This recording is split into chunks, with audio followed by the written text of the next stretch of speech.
Just to install the oil pan on my 383 stroker. Just going to make a quick video showing how that came out. I'm not having any interference with the connecting rods. The one-piece seal, of course, worked out really nice. I'm using ARP bolts, 12-point heads on them. Got them all torqued up. Now I like to use a little RTV right here in the corners, even though these gaskets are really much better than the old 4-piece design. But right in the corner of each end of the engine, I put just a dab of RTV in there. Help seal it up. And I rotated the engine over so there's no interference anywhere that I can tell. Also installed the oil filter bypass. I'm going to put a temporary oil filter on there so I can prime my engine.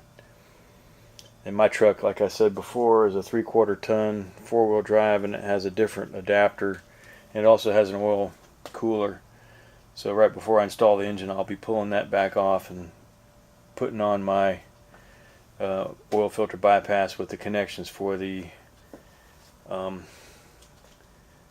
cooler.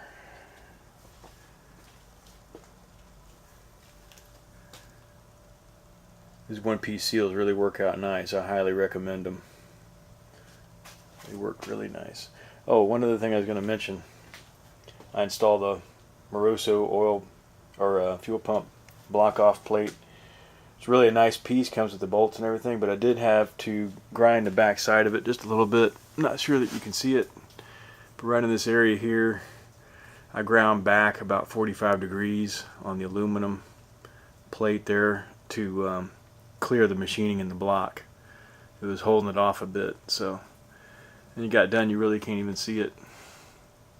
Didn't need much, it just wouldn't sit flat against that machine surface. Okay, so I'm going to flip the engine over and then I'm going to start working on the heads, and hopefully I can make a video for that. I don't have much help with the cameras, I have to do everything myself. Okay, thanks for watching.